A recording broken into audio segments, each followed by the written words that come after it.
యెషయా గ్రంథము 61వ అధ్యాయంలో 3వ వచనం ఒక మాట చదువుకొని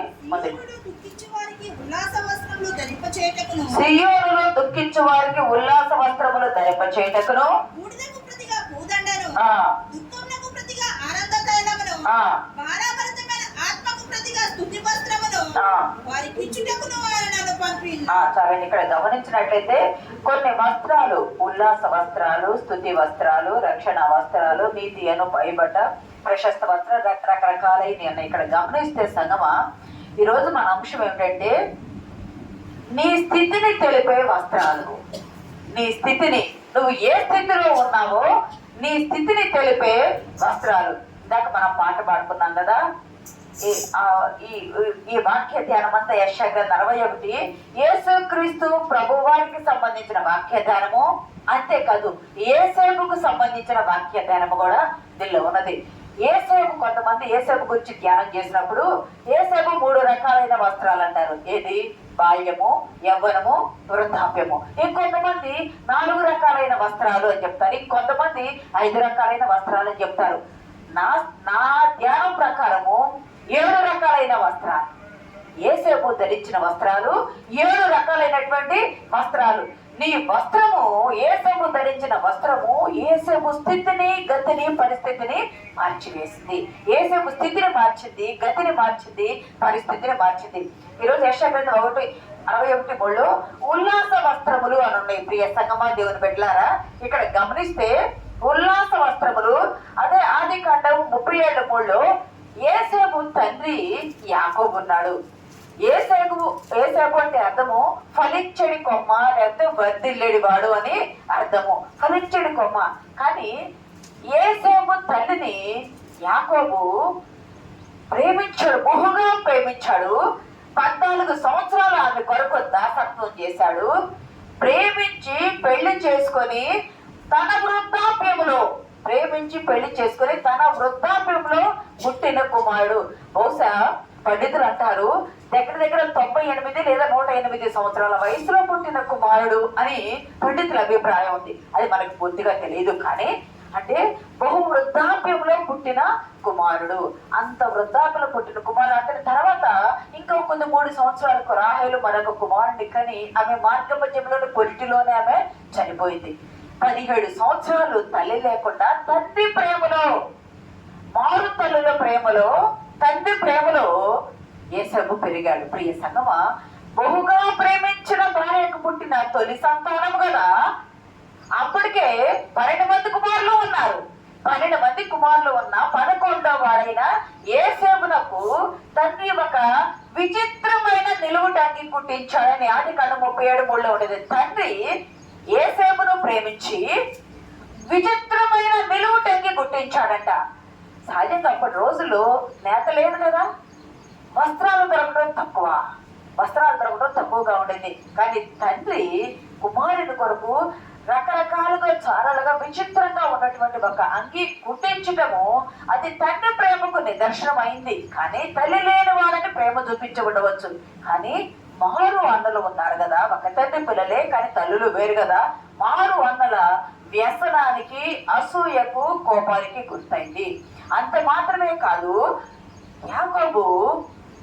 యాకోబుకి యేసేపు చెప్పాడు, నేను 2 కళలు కన్నాను. ఆ కళల వివరం, కళలు ఇవి అని అన్నదమ్ములకి తల్లిదండ్రులకు కూడా చెప్పాడు. కళలను బట్టి, 2 వస్త్రాన్ని బట్టి యేసేపు జీవితం మారిపోయింది. కళలను బట్టి అసూయపడ్డారు, కళలను బట్టి కోపడ్డారు, వస్త్రాన్ని బట్టి అసూయపడ్డారు, వస్త్రాన్ని బట్టి కోపడ్డారు. ఎంతగా అసూయపడ్డారు అంటే అతన్ని చంపివేయాలన్నంతగా అసూయపడ్డారు. చూడండి, ఒక రక్తమే కదా, ఒక తండ్రి పిల్లలే అయినా తండ్రి చూపించిన ప్రేమ ఓర్వలేక చంపేయాలనుకున్నారు. మొదటి వస్త్రం ఏమిటంటే ఉల్లాస వస్త్రము. అది తండ్రి వద్ద ఉన్నప్పుడు తండ్రి కుట్టించిన చారలుగా లేదా నిలువు టంగికి మాదిరిగా ఉంది. తండ్రి సంతోషంతో కుట్టించాడు, కుమారుడు సంతోషంతోనే వేసుకున్నాడు. కానీ కుట్టించిన ఆ సంతోషంగా ఉన్న ఉల్లాస వస్త్రము, విచిత్రపు నిలువుటంగి తన తండ్రి ఇంటి నుండి యేసేపును దూరం చేసింది. తండ్రి చెప్పాడు, కుమారుడా, నీ అన్నలు అరణ్యంలో గొర్రెల మందను మేపుతున్నారు కదా, నువ్వేం చేస్తావు? ఆహారం తీసుకుని అక్కడ ఎద్దకు వెళ్ళయ్యా అన్నప్పుడు ఆహారం తీసుకొని, పేలాలు తీసుకొని, జుట్టుగడ్డలు తీసుకొని అన్నలు ఎద్దుకు వెళ్తే దూరం నుండి అన్నలు యేసేపు ఇదిగో వీడు కలలగని వాడు వస్తున్నాడు వీడు అని వారి మీద అసూయపడి వీడిని ఎలాగైనా చంపాలి అనుకొని అతన్ని పట్టుకొని మొట్టమొదటి ఏం చేశారంటే ఆహారం తీసుకొచ్చి, ఎవరైనా అన్నం పెట్టిన చేతిని కాటు వేస్తారా? ఆహారం తీసుకొని వచ్చి అన్నం పెట్టంటే అతన్ని పట్టుకొని అతని వస్త్రములను విప్పి వేశారని జ్ఞాపకం పెట్టుకోవాలా. అతని నిలువుటంగి, తండ్రి గురించి నిలువుటంగిని విప్పివేసి ఒక మేకపిల్లను చంపి దాని రక్తంలో ముంచారు. మేకపిల్లని చంపి రక్తంలో ముంచి, ఇది నీ కుమారుని అంగియో కాదో చూడమని తండ్రికి ఇచ్చాడు. గమనించండి, ఉల్లాస వస్త్రము వెళ్ళిపోయింది, సంతోషమైన విచిత్రము నిలువుటంగి వెళ్ళిపోయింది. ఆ అంగి ఏం చేసింది అంటే తన తండ్రి ఇంటిని, తన తండ్రి ప్రేమను, తనది అనేది ఏది లేకుండా దూరం చేసింది, ఎడబాసాను. గమనించండి, ఉల్లాస వస్త్రమే, కానీ ఉల్లాస వస్త్రం ఉందా? దుఃఖ వస్త్రంగా మార్చబడింది. అన్నలు అమ్మేశారు, గుంటలో పడేశారు. 10 మంది, మొత్తం 10 మంది అన్నలు, ఒక తమ్ముడు. ఒక అన్న అంటాడు, రూబేను చంపొద్దు, మన తోడబుట్టిన వాడు కదా, మన రక్తం కదా, చంపొద్దు అని చెప్పినప్పుడు మిగతా వాళ్ళు ఒప్పుకోరు, గుంటలో పడేస్తాడు. యోగా కూడా తప్పించాలని చూశాడు. గమనిస్తే సంగమా, వేరే వాళ్ళంతా అసూయతో, ఎందుకయ్యంటే నీతిపరుడు, యథార్థపరుడు. అన్నలు చేసే తప్పులను తీసుకొచ్చి తండ్రి యొక్క చెబుతున్నాడని చెప్పి అది బాగా కోపం, కక్ష పెట్టుకొని చంపేయడానికి చూశారు. చంపేద్దాం నీళ్లు లేని గుంటలో వేశారు. కానీ దూర ప్రాంతం నుండి ఐగుప్తు దేశానికి వెళ్ళే మిద్యాను వారు లేదా ఇష్మాయేలీలని చెప్పబడ్డ మిద్యాను ప్రాంతంలో నివసించి ఇష్మాయేలు గుగ్గిలము, మస్తకి, బోళము అమ్ముకొని వెళ్ళే వ్యాపారంలో కనిపిస్తే 20 తులాల వెండికి అమ్మేశారు. తోడబుట్టిన తమ్ముడిని 20 తులాల వెండిగా, ఇప్పుడులాగా ఏమన్నా సౌకర్యవంతమైన లేవు కదా, ఒక్కసారి తీసుకొని వెళ్ళిపోతే కనిపెట్టడం కూడా కష్టమే. దేనికి అమ్మేశారు అంటే బానిసగా అమ్మేశారు. గమనించండి, ఒక యజమానుని యొక్క రాజకుమారుడిగా పుట్టిన కుమారుణ్ణి 20 తులాల వెండికి ఉల్లాస వస్త్రము, విచిత్రమైన నిలువుటంగి తీసివేసి 20 తులాల వెండికి అమ్మివేశారు. ఆమె మొదటి వస్త్రము ఉల్లాస వస్త్రము, అదే విచిత్రపు నిలువుటంగి. మరి ఉల్లాస వస్త్రం తీసివేసిన తర్వాత అతను ఒంటి మీద ఏముంటుంది అంటే మీకు గుర్తుందా? యేసుక్రీస్తు ప్రభువు వారిని పై వస్త్రము తీసివేసి కొరడాలతో కొట్టినప్పుడు ఆయన మొలకు చుట్టిన అంగీ వస్త్రమే ఉంటది. చిన్న వస్త్రము మాత్రమే, మొల చుట్టూ చుట్టబడే వస్త్రమే ఉంది. ఏ సేవలకు కూడా సేమ్ అదే రీతిగా యేసేపునకు కూడా చిన్నగా చుట్టబడినటువంటి ధోవతి వస్త్రం లాంటిది చిన్నది ఉన్నది. దాన్ని ఏమంటారంటే బానిస వస్త్రము. ఎట్లా అమ్మబడ్డాడు?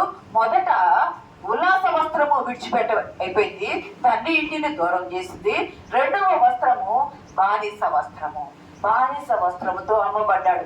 ఎలా వెళ్ళాడు అంటే చేతులు కట్టివేయబడి, వారేమో గుర్రాల మీద, గాడిదల మీద వెళ్తూ ఉంటే మనవాడు చేతులు కట్టివేయబడి బానిస వస్త్రము ధరించి, ఒంటి మీద ఏమీ లేకుండా మన చుట్టూ మాత్రమే వస్త్రం ఉండి నడుచుకుంటూ వెళ్ళే బానిసలాగా వెళ్ళాడు. రెండవది బానిస వస్త్రము. యేసేపు జ్ఞాపకం పెట్టుకల జోసఫ్ నుండి జీసస్ కూడా వచ్చింది. జోసఫ్ ఎలాగైతే మాదిరిని మనకు చూపించాడో యేసుక్రీస్తు ప్రభు వారికి ముంగుర్తుగా ఉన్నాడు యేసేపు. గమనించండి, ఏ లోపమైనా ఉందా? ఏ తప్పైనా ఉందా? లేదు కదా. యేసుక్రీస్తు ప్రభు వారికి పాత నిబంధనలో ముంగుర్తుగా, మాదిరిగా, షాడోగా యేసేపు ఉన్నాడు. బానిస వస్త్రము ధరించాడు. బానిస వస్త్రముతో అమ్మబడి ఎక్కడికి వెళ్ళాడయ్యా అంటే ఐగుప్తు దేశానికి వెళ్ళాడు. ఐగుప్తు దేశానికి వెళ్ళి అక్కడ పోతీఫరు అనే అతనికి అమ్మబడ్డాడు. అక్కడ ఏమయ్యాడయ్యా అంటే గమనిస్తే ఆ ఇంటి అందరికీ పెద్ద పరిచారకుడుగా అయ్యాడు. అక్కడ ఎంతో మంది పరిచారకులు ఉంటారుగా, ఎంతో మంది దాసులు ఉంటారుగా, ఎంతో మంది బానిసలు ఉంటారుగా. ఇతని నమ్మకత్వము, ఇతని యథార్థత, ఇతని నీతి గల ప్రవర్తన అందరికంటే గొప్పవాడు చేసి ఆ ఇంటిలో ఒక పెద్ద దాసునిగా, పెద్ద పరిచారకునిగా ఉన్నారు. మొదటి వస్త్రము ఉల్లాస వస్త్రము విచిత్ర పంక్తి. రెండవ వస్త్రము బానిస వస్త్రము, దాసుడు ధరించుకునేది సాధారణమైనది. మూడవది పరిచర్య వస్త్రము, పరిచారకుని వస్త్రము. పరిచారకుని వస్త్రం అంటే సాధారణమైన సేవకులు వేసుకుంటారు కదా, సాధారణమైన సేవకులు వేసుకునేటువంటి వస్త్రము వేసుకొని ధరించి ఉన్నాడు. గమనిస్తే ఆ సాధారణ వస్త్రము వేసుకున్నప్పుడు ఆ పోతిఫరు మరి ఇంటికి ముందు ఒక మెసేజ్ లో చెప్పావు ఒక లైన్ లో. పోతిఫరు అంటే రాజు ఉంటాడు, రాజు కింద ఉండేటువంటి ఒక వ్యక్తి. ఈ పోతిఫర్ అనే పేరు కలిగి ఇప్పుడు ఎవరై అంటే స్త్రీ ఉంటది, పురుషుడు ఉంటారు. ఈ రెండు కాకుండా ఉండే జెండర్, న్యూట్రల్ జెండర్, నపుంసకులు అంటారు. దానియేలు కాలంలో ఉన్నారు, యేసేపు కాలంలో ఉన్నారు. కొంతమంది రాజుల కాలంలో ఏం చేస్తారంటే వీళ్ళు మంచి సైన్యముగా ఉండి లేదా మంచి ప్రధానమైన పాత్రలుగా ఉండి ఈ ఎస్తేరు గ్రంథంలో కూడా ఉంటారు. వీళ్ళు అంటే రాజుకు పరిచయం చేసే వారిగా ఉంటారు. ఈ పోతిఫరు అనే అతను రాజు కింద మంచి అధికారం కలిగి ఉన్నాడు, కానీ నపుంసకుడు పండితుల అభిప్రాయం ప్రకారం. కానీ అలా ఉండకుండా ఏం చేస్తారంటే అందమైన స్త్రీలను వారు వివాహం చేసుకుంటారు. వారు నపుంసకులుగా ఉంటారు, కానీ అందమైన స్త్రీలను వివాహం చేసుకొని ఉంటారు. వీళ్ళు పని మీద వెళ్ళిపోతారు. గమనించండి, సాతాను ఏ రూపంలో వచ్చిందో అంటే స్త్రీ రూపంలో వచ్చింది, లేదా ధనం రూపంలో వచ్చింది, లేదా మోరల్ గా నీతి విషయంలో వచ్చింది. ఈ మూడు రకాలుగా స్త్రీనైనా పురుషునైనా పడవేసేది ఏదైనా లోకములో అపవాది స్త్రీ రూపంలో, ధనం రూపంలో, నీతి మోరల్ రూపంలో వచ్చి మూడు రూపాల్లో వచ్చి పడవేస్తుంది. ఈ మూడిటిలో నిలవబడితే ప్రపంచాన్ని జయించవచ్చు. ఈ మూడిటిలో నిలవబడితే ప్రపంచాన్ని జయించవచ్చు. గమనించండి, పోతిఫర్ వివాహం చేసుకున్నాడు, కానీ అతని భార్య అందమైంది. పోతిఫర్ తన పని మీద వెళ్ళినప్పుడు అక్కడున్న పండితుల అభిప్రాయం అంటారు, అక్కడ చాలా మంది పని వాళ్ళు ఉన్నారు కదా, వాళ్ళందరూ కూడా యేసేపు మీద అసూయ, అమలేత ఎలాగ అసూయ పడ్డారో యేసేపు మీద అలా అసూయ పడ్డారంట. అలా ఎందుకు అసూయ పడ్డారు అలాగా అంటే, సంగమాదేవుని బిడ్డలారా ఎందుకు పడ్డారంటే, నిన్నగాక మొన్న వచ్చిన వాడు ఇతను వచ్చాడు మాకంటే ముందుకు వెళ్తున్నారంటే, నువ్వు నీతిగా ఉంటే, నమ్మకంగా ఉంటే, యథార్థంగా ఉంటే దేవుడు నిన్ను లేవనెత్తుతాడు. యాకోబులో ఉన్న నీతి, యాకోబులో ఉన్న భక్తి, యేసేపులో ఉన్న నీతి, యేసేపులో ఉన్న భక్తి, యేసేపులో ఉన్న యథార్థత అతన్ని, ఆ పోతిఫర్ అనే అతని ఇల్లంతటిని తన భార్యను తప్ప అతనికి ఏముంది ఏమి లేదో కూడా తెలియదంట. సమస్తము యేసేపు చేతికి అప్పచెప్పాడంట. యేసేపు 39వ అధ్యాయంలో ఉంటుంది, చూడవసరం లేదు. కానీ యెహోవా యేసేపునకు తోడయుండెను 4 సార్లు వస్తుంది అన్నమాట. యెహోవా యేసేపునకు తోడయుండెను. ఎంత భక్తిపరుడైతే దేవుడు తోడయుంటాడు, ఎంత ప్రార్థన పరుడైతే దేవుడు తోడయుంటాడు. అతని ఇంటి అంతటి మీద విచారించి వాళ్ళు పెద్ద పరిచారకునిగా ఉన్నారు. మీకు గుర్తుందా? చూడవసరం లేదు. కానీ యోహాను సువార్త 13:5 యేసుక్రీస్తు ప్రభువారు తాను ఈ లోకము నుండి వెళ్ళిపోవలసిన గడియ వచ్చినప్పుడు, యోహాను సువార్త 13:5 ఉంటుంది కదా, తాను ఈ లోకము నుండి ఎక్కడి నుండి వచ్చాడు, అక్కడికి వెళ్ళిపోవలసిన గడియ వచ్చినప్పుడు ఆయన ఏం చేశాడు? పై వస్త్రం తీసి పక్కన పెట్టి శిష్యుల పాదములు కడుగుటకు పనిచేశాడు. మనిషి కుమారుడు ఎందుకు వచ్చాడయ్యా? పరిచారం చేయడానికి వచ్చాడు, చేయించుకోవడానికి వచ్చాడా? కాదు. మనిషి కుమారుడు ఎందుకు వచ్చాడంటే పరిచర్య. మార్కు సువార్త 10:40 చూడండి ఒకసారి. పరిచారము చేయించుకోవటకు రాలేదు కానీ పరిచారం చేయుటకును అనేకులకు ప్రతిగా విమోచన క్రయధనముగా తన ప్రాణమును ఇచ్చుటకును. గమనించండి, మనుష్య కుమారుడు అంటే యేసుక్రీస్తు ప్రభువారు ఎందుకు వచ్చారు ఈ లోకానికంటే పరిచారము చేయించుకోవటకు రాలేదు, పరిచర్య చేయడానికి, అనేకులకు విమోచన క్రయధనముగా తన ప్రాణము అర్పించడానికి ఆయన వచ్చారు. గమనిస్తే యేసుక్రీస్తు ప్రభువారు మరి పరిచర్య ధర్మం చేయాలి కదా. తన శిష్యులను పిలిచి తాను ఈ లోకము నుండి వెళ్ళిపోవలసిన గడియ వచ్చిందని ఎరిగి తన పై వస్త్రము తీసి, యోహాను సువార్త 13:5 ఉంటుంది కదా, తన పై వస్త్రము తీసి, చదువుతారు అది కూడా అన్నమాట. పల్లెంలో నీళ్లు పోసి తన పై వస్త్రము తీసి భోజన పంక్తిలో నుండి లేచి తన పై వస్త్రం అవతల పెట్టి యేసుక్రీస్తు ప్రభు వారు తన పై వస్త్రము భోజన పంక్తి కూర్చున్నారు. తన పై వస్త్రము తీసి అవతల పెట్టి ఆయన లేచి శిష్యుల పాదములు కడుగుట మొదలు పెట్టారు. ప్రియ సంగమా దేవుని బిడ్డలారా, యేసుక్రీస్తు ప్రభు వారు పై వస్త్రము ధరించి ఉన్నారు. అలాగే ఇక్కడ యేసేపు కూడా తన ఇంట్లో పని చేసేటప్పుడు అందరికీ నమ్మకమైన వాడుగా ఉంటే, పోతీఫరు భార్య చెడ్డ మనసు కలిగి ఉండి యేసేపుతో పాపము చేయమని కోరినప్పుడు యేసేపు ఏం చేశాడు? తన పై వస్త్రమును ఆమె చేతిలోనే విడిచిపెట్టి పారిపోయాడు. దేని నుండి, ఇంతకుముందు ఒకసారి చెప్పే గుర్తుందా లేదు, దేని నుండి పారిపోయాడంటే పాపము నుండి పారిపోయాడు. దేని నుండి పారిపోయాడంటే దుర్మార్గత నుండి పారిపోయాడు. దేని నుండి పారిపోయాడంటే నీతి మాలిన పని నుండి పారిపోయాడు. నీతిగా ఉన్నాడు, యథార్థంగా ఉన్నాడు, నమ్మకంగా ఉన్నాడు. ఈ పాపము నీ చేయ తగదు, నా యజమానుడు సమస్తము నాకు అప్పగించాడు, నిన్ను తప్ప అని చెప్పి పాపమును విడిచి పారిపోయే ఒక భక్తుడు అంటాడు, యేసేపు ఎప్పుడైతే తన పై వస్త్రం ఆమె చేతిలోనే విడిచిపెట్టి పారిపోయాడో యేసేపు వెంట ఆశీర్వాదాలు పరిగెత్తుకుంటా వచ్చినాయంట. పాపాన్ని విడిచి పారిపోయాడు. ఎప్పుడైతే పాపము విడిచాడో ఆశీర్వాదము యేసేపు వెంట పడటం ప్రారంభించిందంట. ప్రియ సంగమా దేవుని బిడ్డ, చప్పట్లు కొట్టి దేవుని నామని గణపడతాం. నీవు నీ హృదయంలో ఉన్న పాపము, నీ మనసులో ఉన్న పాపము, నీ ఆలోచనలో ఉన్న పాపము, నీ కన్నుల్లో ఉన్న పాపము, నీ దేహంలో, నీ శరీరంలో ఉన్న పాపాన్ని విడిచి నీవు పారిపోతే ఆశీర్వాదములు నీ ఎంట పరిగెత్తు వస్తాయి. యేసేపు పాపాన్ని విడిచి పారిపోయి, గమనించండి, ఎవరు చుట్టలేదు కదా, ఎంత ప్రాంతమైతే ఎవ్వరూ లేకుండా ఉండేటట్టు ఆమె చేసింది. కారణం ఎందుకంటే పండితులు అంటారు, అక్కడున్న పని వాళ్ళు యేసేపు మీద అసూయ పడతా ఉంటే వాళ్ళందరూ కలిసి యేసేపును పట్టించడానికి ప్లాన్ చేశారు.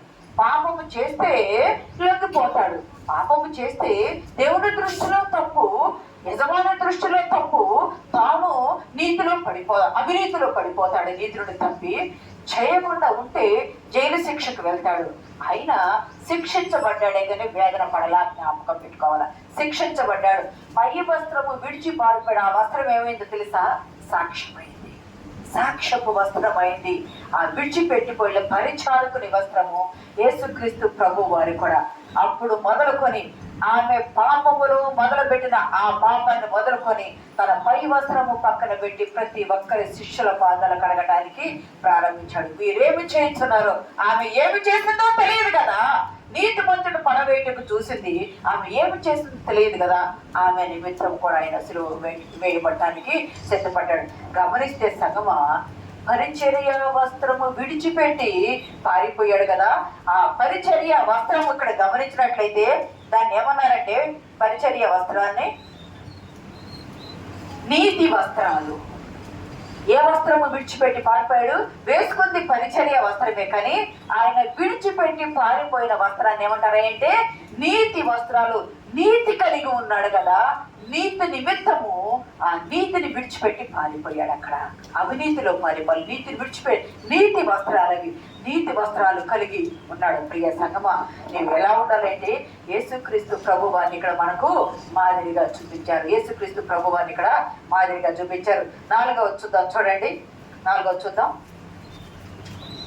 4వది ఇక్కడ పాపం చేసిన ఆమెం చెప్పింది, భర్త రాగానే, పోతీఫర్ రాగానే, ఇతను నువ్వు బానిసగా తీసుకొచ్చిన ఈ బానిస, ఈ దాసుడు నన్ను అవమానపరచాలని చూశాడు అని అక్కడ సాక్ష్యం చెప్పింది ఆమె. ఇదిగో అతను విడిచిపెట్టి వెళ్ళిపోయిన వస్త్రము అని చెప్పి ఆమె అవమానపరిచింది. ఆలోచన లేక పోతీఫరు చెరసాలలో వేశాడు. ఆ చెరసాల ఎలా ఉంటుందంటే గుండ్రముగా ఉండబడేటువంటి చెరసాల. బయటికి రావడానికి వీలుండేది కదా, గుండ్రముగా ఉండి గాలి లేకుండా ఉండేటువంటి ఆ చెరసాలలో యేసేపును వేయించాడు. కానీ పండితుల అభిప్రాయం ప్రకారము పోతీఫర్ కంటే ఈమె మనస్తత్వం తెలుసట. పోతీఫర్కి ఈమె మనస్తత్వం తెలుసు.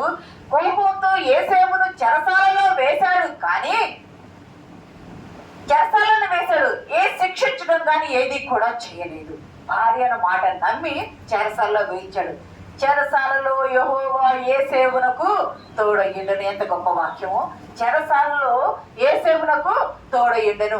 అక్కడ చెరసాలకు వెళితే 3 వస్త్రాలు చెప్పుకున్నాము. ఉల్లాస వస్త్రము, విచిత్రపు నిలువుటంగి, రెండవది బానిస వస్త్రము, అంగవస్త్రం, అది అంటే సిగ్గును కప్పేది.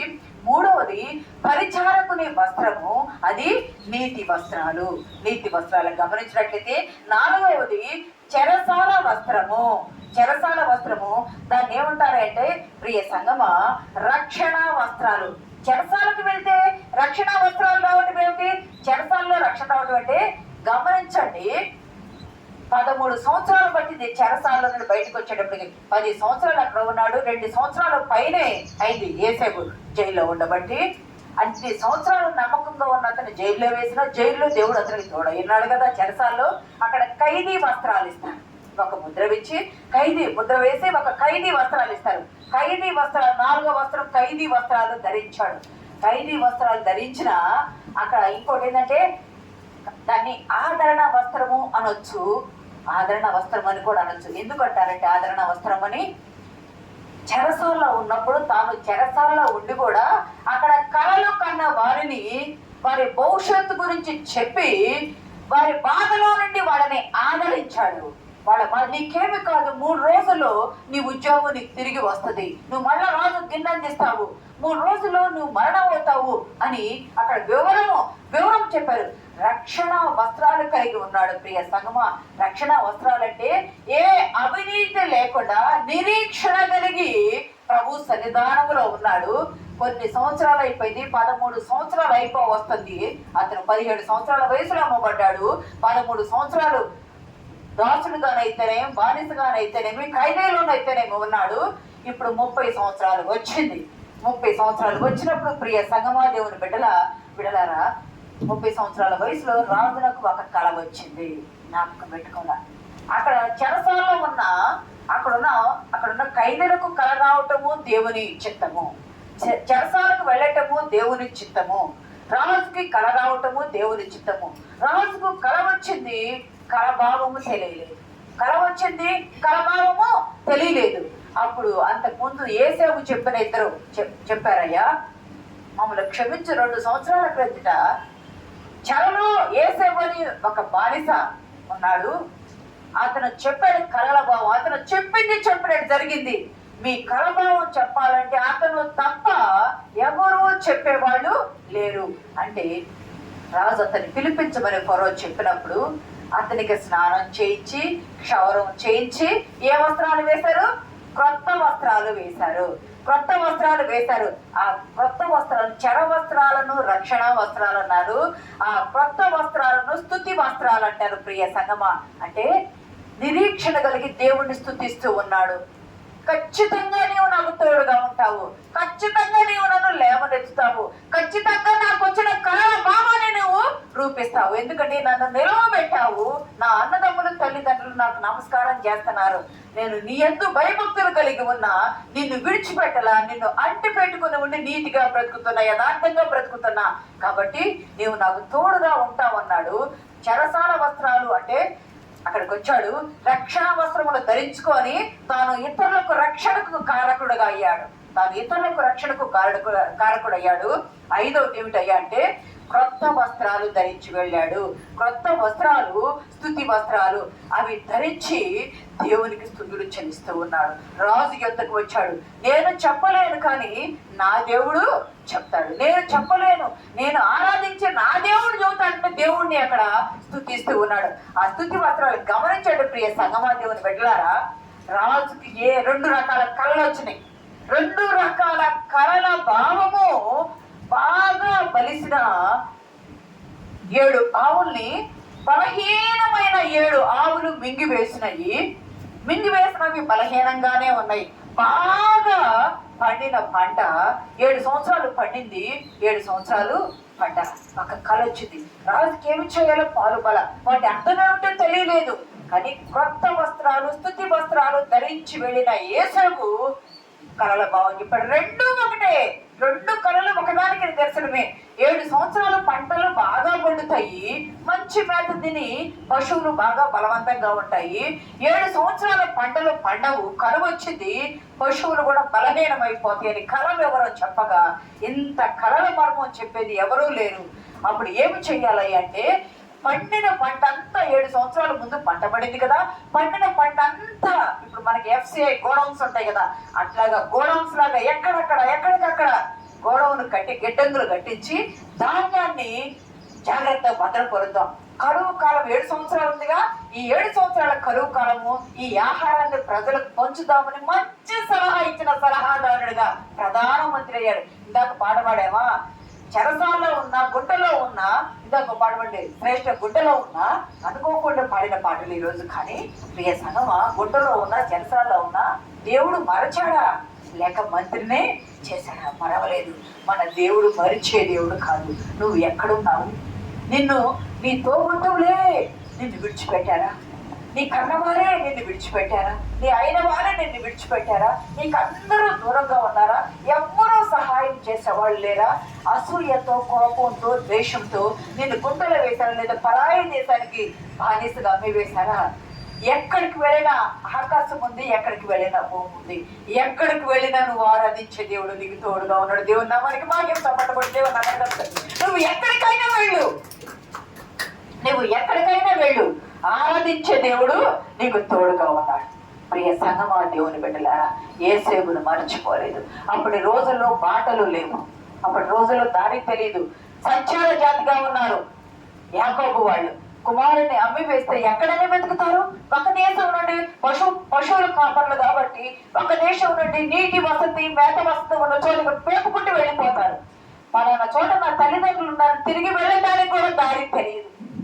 కానీ ఇంకా బ్రతికినంత కాలము అనాథగా బ్రతకాల, ఒంటరిగా బ్రతకాల, దిక్కు లేని వారు బ్రతకాల, బానిసగా బ్రతకాల, పరిచారకునిగా బ్రతకాల, ఖైదీగా బ్రతకాల, ఒక యజమానుని కొడుకు అయ్యండి ఒక ఇంట్లో దాసుడిగా అవమానపరచబడ్డవాడు వలె బ్రతకాల.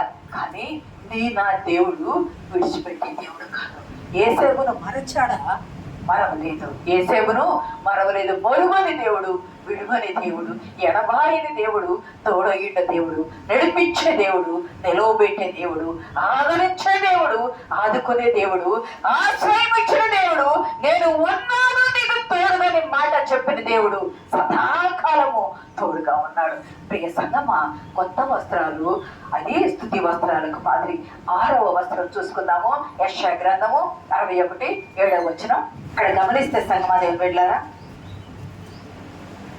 6వది రాజ వస్త్రాలు. అక్కడ తండ్రి యొక్క మంచి యజమానునికి రాజకుమారుడిగా ఉన్నాడు. ఎన్ని దశలు వచ్చినాయి. అక్కడ ధరించినటువంటి ఆ ఉల్లాస వస్త్రము తనకి దుఃఖాన్ని కలుగజేసింది. తనను భారభర్తమైన ఆత్మకు స్తుతి వస్త్రము. భారభర్తమైన ఆత్మ అంటే భయపెట్టే దురాత్మ, దయపు శక్తి అంటే గుబులు కలిగిస్తుంది కదా హృదయములో, గుబులు కలిగించే ఏమైందో అన్న భయము కలిగించే దురాత్మ. దుఃఖ వస్త్రాలు ధరించాడు. ఇవన్నిటికీ చివరికి వచ్చేటప్పటికి స్తుతి వస్త్రం ధరించిన తర్వాత ఆయనకి ఇవ్వబడ్డ 6వ వస్త్రం ఏమిటంటే రాజవస్త్రాలు. రాజవస్త్రాలు ఏమొచ్చినాయ్యా? రెట్టింపు ఘనత కలుగజేసినాయి, రెట్టింపు ఘనత కలుగజేసినాయి. ప్రియ సంగమా దేవుని బిడ్డలారా, నువ్వు ఏ స్థితిలో ఉన్నా నీ స్థితిని బట్టి దేవుడు నీకు మేలు చేస్తేనేమో, దేవుడు నాకు మేలు చేశాడని దేవుడిని స్తుతిస్తూ ఆరాధిస్తూ ఉండి కొంచెం కష్టము బాధ కలగంగానే దేవుడు నాకేమి చేయట్లా, నన్ను జ్ఞాపకం చేసుకోవట్లేదని దేవుడిని మరచిపోయే వారిగా ఉంటే, మరచిపోయే మన లాంటి వారి కొరకు దేవుడు మాదిరిని యేసేపును చూపిస్తున్నాడు. నీ శ్రమలోనే నిన్ను మరవలా నీకు తోడయ్యన్నా, నీ బాధలో నిన్ను మరవలా నీకు తోడయ్యన్నా. నీకు శ్రమ వస్తుందంటే నీ జీవితంలో చీకటి రోజులుగా ఎంచు. చీకటి ఉన్నప్పుడు ఉదయం రాదా? చీకటి ఉన్నప్పుడు ఉదయం రాదా? రాత్రంతా నువ్వు దుఃఖిస్తా ఉంటే తెల్లవారి ఉదయానికి సంతోషం వస్తుంది కదా. వెలుగు వచ్చే రీతిగానే చీకటి పోయి వెలుగు వచ్చే రీతిగానే, అస్తమించిన సూర్యుడు ఉదయకాల సమయంలో ఉదయించే రీతిగానే నీ దినము నీవు అనారోగ్యమై నీవు మంచంలో ఉంటే అనారోగ్యం తిని ఆరోగ్యవంతుడిపై దేవుని సన్నిధిలో స్తుతులు చెల్లిస్తా ఉంటే ఎంత గొప్ప ధన్యత. నీ అప్పులన్నీ తీరి దేవుని మందిరంలో ఎవరు తీర్చినప్పుడుకై నీకు వందనాలను నువ్వు స్తుతులు చెల్లిస్తావంటే ఎంత గొప్ప ధన్యత. నీ బిడ్డలు ఉద్యోగం పొందుకొని, నీ బిడ్డలు సీట్లు పొందుకొని, నీ బిడ్డలు అన్ని సంతానం పొందుకొని మేలులు పొందుకున్నట్టే ఎంత గొప్ప ధన్యత. నీవు అడిగితే దేవుడు ఇవ్వరా? దేవుడు ఇవ్వదలుచుకొని నీకు ఇచ్చాడు.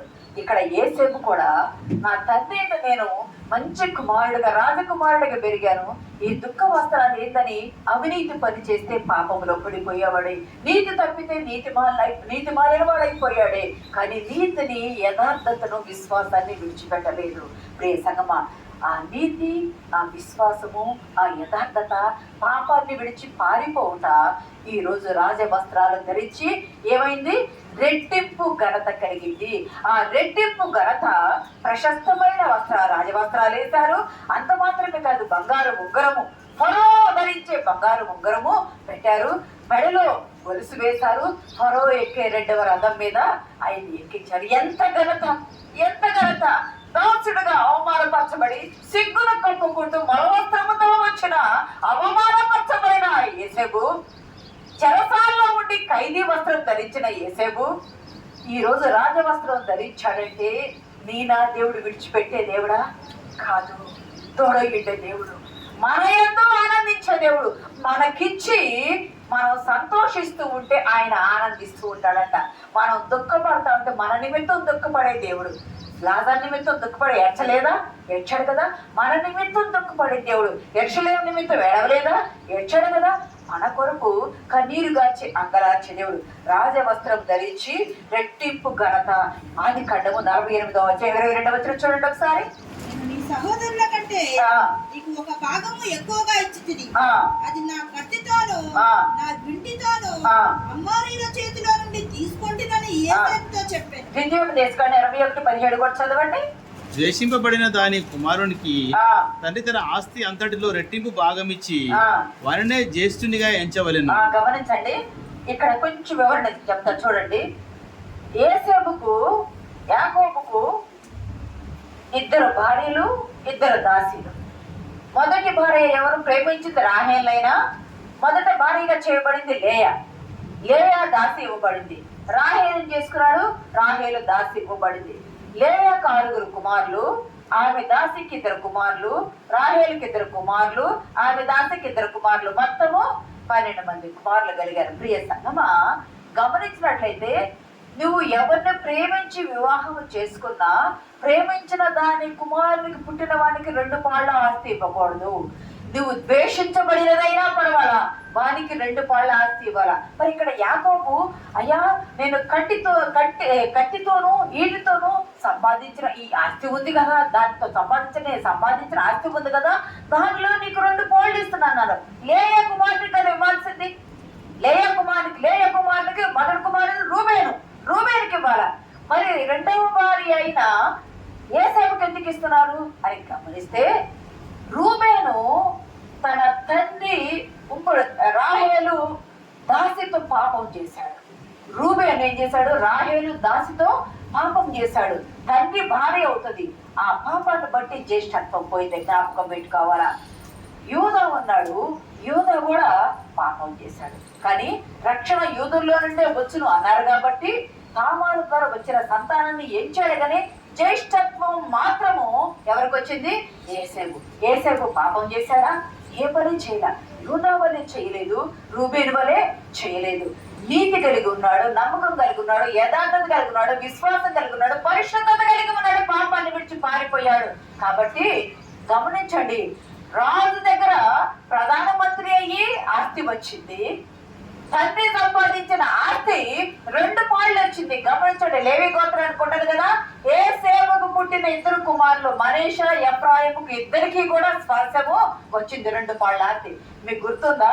మన భారతదేశంలో యేసేపుకు పుట్టిన 2 కొడుకులు మనీషా గోత్రికులు. మొన్నే చెప్పా, మణిపూర్లో ఉన్నారు, కుక్కీస్ తెగ ఉన్నారు, మణిపూర్లో ఉన్నారు. వాళ్ళు గత సంవత్సరము యెరూషలేములకు వెళ్ళారు. తెలుగు 2 రాష్ట్రాల్లో ఎఫ్రాయిము తెగ, బెన్ ఎఫ్రాయిము తెగ.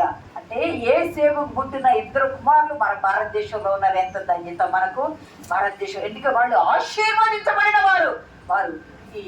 ఇదే యేసేపు 2 కుమారులతో ఆశీర్వదించబడ్డాడు. తండ్రి ఇచ్చిన 2 ఆస్తితో ఆశీర్వదించబడ్డాడు. తన ప్రధానమంత్రిగా ఉండి ఆస్తితో ఆశీర్వదించబడ్డాడు.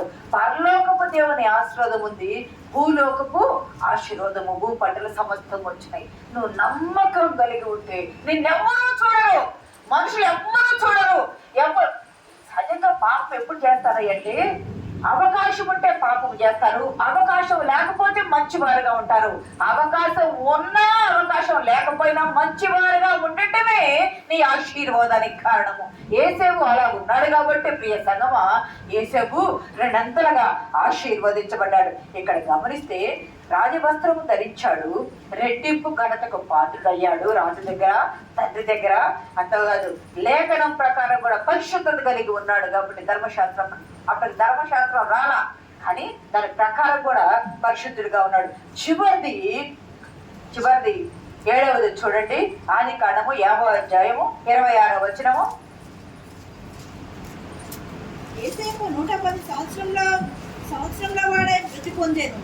వారు సుగంధ ద్రవ్యములతోను అతని శవమును సిద్ధపరిచి ఐగుప్తు దేశమందు ఒక పెట్టెలో ఉంచి. చాలు ప్రియ సంగమా దేవుని పెట్టారా, ఇక్కడ కానీ గమనించినట్లయితే బానిస వస్త్రము లేదా పరిచర్య వస్త్రం లేదా సాధారణ వస్త్రము అన్నాం కదా, ఆ పనిలో పాపానికి సమయం ఉన్న పాపాన్ని దూరపరుచుకున్నాడు కాబట్టి పరిశుద్ధ వస్త్రం అనేది మనసుకు ధరించుకున్నాడు. ఎట్లా ఉన్నాడు అంటే యేసుక్రీస్తును చూపించడానికి ముంగుర్తుగా మాదిరిగా ఉన్నాడు. మోరల్లో ఒక భక్తుడు అన్నాడు, మోరల్లో జీవించాడు కాబట్టి అందరికి మోరల్ గా సిద్ధపరచబడ్డాడు. మోరల్లో నీతిలో జీవించాడు కదా, మోరల్లో జీవించాడు కాబట్టి మోరల్ గా అందరికి ఒక మోరల్ అంటే వీళ్ళని చూసి నేర్చుకోవాలంట కదా, ఒక మోరల్ గా ఉన్నారు. చివరి వస్త్రం ఏమిటంటే ప్రేత వస్త్రము. చివరి వస్త్రము ప్రేత వస్త్రము. దాన్ని ఏమంటారంటే జూటు, అంటే జనప నారతో నేయబడ్డటువంటి మెత్తగా ఉండేటువంటి లెనిన్ వస్త్రం అంటారు. యేసుక్రీస్తు ప్రభు వారి పైన కూడా కప్పారు కదా, ముతక లేదా లెనిన్ వస్త్రం ఏమంటారు, మెత్తని వస్త్రము, మెత్తగా ఫోమ్లా కూడా మెత్తని వస్త్రము. ఇక్కడ ఇతను చనిపోయాడు. చనిపోయిన తరువాత ఇతనంతా సిద్ధపాటు చేసి పెట్టారు. ఇతని పైన మెత్తని ప్రేత వస్త్రము చుట్టి సిద్ధపాటు చేసి పెట్టి సుగంధ ద్రవ్యాలతో సిద్ధపరిచి, అంటే ఒక రకంగా మమ్మీలాగా చేసే రీతిగా చేసి లెనిన్ వస్త్రము చుట్టారు. ప్రియ సంగమా, ప్రేత వస్త్రము చుట్టబడ్డ 50వ అధ్యాయంలో అంటే చివరి చూడవసలేదు కానీ 2 సార్లు వాళ్ళ అన్నదమ్ములతో అంటాడు, దేవుడు ఖచ్చితంగా మిమ్మల్ని చూడవచ్చును. ఖచ్చితంగా 24-26 అంటే దేవుడు నిశ్చయముగా మిమ్మల్ని చూడవచ్చును, నిశ్చయముగా మిమ్మల్ని ఇక్కడ నుండి తీసుకొని మన పితరులకు వాగ్దానం చేసిన వాగ్దాన దేశానికి తీసుకొని వెళ్తారు. మీరు నాకు ఒక మాట ఇవ్వాలి. ఏ మాట ఇవ్వాలి అని అంటే, నేను చనిపోయిన తరువాత నా ఎముకలను ఈ పరాయి దేశంలో ఉంచవద్దు, నా ఎముకలను ఈ పరాయి దేశంలో ఉంచవద్దు. దేవుడు మన పితరులతో ప్రమాణం చేసిన ఇజ్రాయేల్ దేశం ఉంది కదా, వాగ్దాన దేశము, అక్కడికి తీసుకెళ్లి నా ఎముకలు అక్కడ భూస్థాపన చేయని చెప్పి ప్రపంచంలో ఎవరి ఎముకలు కూడా 400 సంవత్సరాల పాటు, దగ్గర 360 సంవత్సరాల పాటు ఎవరి ఎముకలు కూడా భద్రం చేయబడలేదండి, కాపాడబడలేదు. యేసేపు ఎముకలు కాపాడబడ్డాయి. 40 సంవత్సరాల పాటు ఆ ఎముకల్ని మోసారు భుజాల మీద, ఆ ఎముకల్ని మోసారు. తీసుకెళ్లి ప్రేత వస్త్రము, చివరి వస్త్రం ప్రేత వస్త్రము, దాన్ని నిరీక్షణ వస్త్రము అంటారు. ఎందుకంటే రక్షణ, అక్కడ వారికి రక్షణ మాదిరి చూపించాడు. ఆ నిరీక్షణ వస్త్రము ధరించి ఎక్కడికి వెళ్ళాడు? ఈ లోకపు కానానికి వెళ్ళాడు. మనమైతే ప్రేత వస్త్రం ధరిస్తే ఎక్కడికి వెళ్ళాలి అంటే పరలోకపు కానానికి వెళ్ళాలా? మన కొరకు మాదిరి చూపించాడు. యేసుని బట్టి యేసుక్రీస్తు ప్రభు వారికి ముంగుర్తుగా నిలువుటకి ఉల్లాస వస్త్రం తండ్రి వద్ద నుండి ఎడబాటైంది. బానిస వస్త్రము, ప్రియ సంగమా, ఆ వస్త్రం ఏమిటంటే అవమానానికి గుర్తుగా ఉన్న అంగవస్త్రము లేదా పరిచర్య వస్త్రము, అది నీతి వస్త్రాలు. ఇక్కడ గమనించినట్లయితే చెరసాల వస్త్రము రక్షణ వస్త్రాలు, క్రొత్త వస్త్రాలు అవి స్తుతి వస్త్రాలు, రాజవస్త్రాలు రెట్టింపు ఘనతనిచ్చిన వస్త్రాలు, ఇక్కడ ప్రేత వస్త్రాలు, నిరీక్షణ వస్త్రాలు. ఇవన్నీ యథార్థంగా విచిత్రమైన అంగి ధరించుకున్నప్పుడంట యథార్థంగా ఉన్నాడంట. ఎందుకంటే అన్నలు చేసేది తీసుకొచ్చి తండ్రికి చెప్పచ్చు ఉన్నాడు. అది నమ్మకంగా ఉన్నాడు. అదే ఏమంటారు, బానిస వస్త్రం కానీ పరిచర్య వస్త్రం ధరించినప్పుడు నమ్మకత్వం కలిగి ఉన్నాడు తన యజమానునికి. మూడోది జైల్లో ఉన్నప్పుడు ఓపికగా ఉన్నాడంట. ఎప్పుడు దేవుడు సమయం ఇస్తాడా, ఎప్పుడు దేవుడు నన్ను విడిచిపెడతాడని ఓపికగా ఉండి తోటి వారి బాధను అర్థం చేసుకుని వారిని ఆదరించి వారికి వాక్యం ద్వారా వారిని బలపరిచాడు. రాజవస్త్రాలు ధరించినప్పుడు క్షమాగుణం కలిగి ఉన్నాడు. మీకు గుర్తుందా, అన్నలు వచ్చారు, అమ్మి వేశారు కదా, అన్నలు వచ్చారు, దూషించి అసూయపడ్డారు కదా. అయినా అన్నలు 22 సంవత్సరాల తరువాత అన్నలు కలిశారు. గమనించండి, 22 సంవత్సరాల తర్వాత అన్నలు కలిసిన అన్నల్ని క్షమించాడు. నేను దేవునికి భయపడి వాడినని ఇందుని బట్టి తెలుస్తుందని రాజవస్త్రాలు ధరిస్తే అధికారాన్ని బట్టి రెచ్చిపోతాడు, కానీ రెచ్చిపోలా. క్షమాగుణము కలిగి ఉన్నాడు. ప్రేత వస్త్రము నిరీక్షణకు ఉంది, బానిస వస్త్రం అవమానం. ఇన్ని రకాలైన వస్త్రాలు ధరించాడు. చూడవలసిన ప్రకటన గ్రంథంలో ఉంటుంది కదా, వీరెవరయ్యా అని అడిగితే వీళ్ళు పరిశుద్ధులు, శ్రమలో గొర్రెపిల్ల రక్తంలో తమ వస్త్రములను ఉదుక్కొని తెలుపు చేసుకునే వారు. వస్త్రములను కాదు, మనసునకు నీతి వస్త్రము, మనసునకు పరిశుద్ధ వస్త్రము, మనసునకు మహిమ వస్త్రము ధరించుకున్నారు. కాబట్టి 2 ఆస్తిని, 2 స్వాస్థాన్ని, 2 వారసత్వాన్ని రెట్టింపు భాగానికి కర్త అయ్యాడు యేసేపు. ప్రియ సంగమా, దేవుని బిడ్డలారా, ఇవన్నీ యేసేపు ధరించుకున్న పై వస్త్రాలు మారిని. గమనించాలి, యేసేపు ధరించుకున్న 7 రకాలైన పై వస్త్రాలు మారిని, కానీ మనిషి మారాడా? ఏ వస్త్రములు కూడా మారలేదు. 17 సంవత్సరాల ప్రాయంలో ఎలాగున్నాడు, 110 సంవత్సరాలు అప్పుడు చనిపోయినప్పటికీ కూడా అలాగే ఉన్నాడు. గమనించండి, ఏ వస్త్రము మారలేదు. వస్త్రము మారింది, మనిషి మారల. స్వభావం మారల, పద్ధతి మారల, ప్రేమ మారల, భక్తి మారల, భయం మారల, అన్నయందు చూపిన క్షమాగుణము మారల. మనకి కొన్ని శ్రమలు వస్తే ఆ శ్రమలను బట్టి మనం దేవుణ్ణి విడిచిపెడతాం. అంటే మనం ఏం ధరించుకున్నాం? బానిస వస్త్రాలు అంటే హీన వస్త్రాలు ధరించుకుంటున్నాం. దేవుణ్ణి విడిచిపెట్టే హీన వస్త్రాలు, అవమానకరమైన వస్త్రాలు మనం ధరించుకుంటున్నాం. నువ్వు ఎలా ఉండాలా? నువ్వు ఏ వస్త్రం ధరించుకుని దేవుణ్ణి ఆరాధించాలా?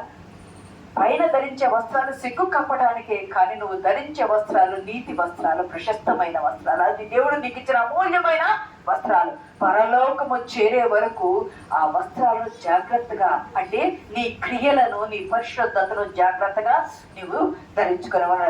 గమనించండి, ఈ లోకము శాశ్వతము కాదు అని యేసేపు ఎరిగాడు. కాబట్టి నా ఎముకలు వాగ్దాన దేశం తీసుకువెళ్ళండి అని నిరీక్షణ వస్త్రం ధరించి ఉన్నాడు. యేసేపు ద్వారా మనకు దేవుడు ఈరోజు మనతో మాట్లాడుతున్నాడు. ఈ లోకము నీకు నాకు ఎవరికీ కూడా శాశ్వతం కాదు.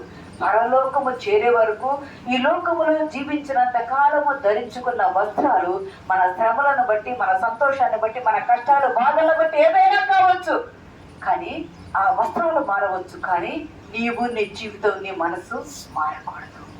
నీ మనసు మారకూడదు. దుఃఖం ఉందంటే దుఃఖమే ఎప్పుడు నీకు కూడా దానికి ఒక సమయం ఉంటుంది. దానికి ఒక సమయం ఉంటుంది. 7 సంవత్సరాలు అంటారు, 14 సంవత్సరాలు అంటారు, 21 సంవత్సరాలు శ్రమలుంటే 7 సంవత్సరాలు జీవితంలో ఉంటాయి అంటారు. 7 సంవత్సరాలు దాటిందా 14 సంవత్సరాలు వెంటబడతాయి అంటారు. 14 సంవత్సరాలు దాటిందా 21 సంవత్సరాలు వెంటబడతాయి. యేసేపులోకి 22వ సంవత్సరాన గొప్ప ఆధిక్యత రాలేదా? గొప్ప ఆధిక్యత వచ్చింది కదా. యేసేపుని విడిచిపెట్టని, యేసేపుకు తోడైన దేవుడు ఈరోజు నీకు నాకు తోడైంది మనతో మాట్లాడుతున్నాడు, మనం ధైర్యపరుస్తున్నాడు. శ్రమలను చూసి, బాధలను చూసి, అప్పులను చూసి, కష్టాలను చూసి, అనారోగ్యాన్ని చూసి, జీవితంలో ఒంటరితనాన్ని చూసి కృంగిపోవద్దు. ఈ లోకములు తల్లి గర్భం నుండి వచ్చేటప్పుడు ఒంటరిగానే వస్తాము, గుడ్డలోకి పోయేటప్పుడు ఒంటరిగానే వెళ్తాము. ఈ మధ్య యాత్రా కాలం అంతా నటనా జీవితము. జాగ్రత్తగా ఉండాలా. యాత్రా జీవితము భయం కలిగి ఉండాలా. పరిశుద్ధ జీవితము భక్తి కలిగి ఉండి నీతి వస్త్రాలు ధరించి ప్రభువును మాదిరిగా చేసుకుని ముందుకు సాగిపోటుకు పరిశుద్ధాత్మ దేవుడు మనకు సహాయం దయచేయను గాక. ఆమేన్.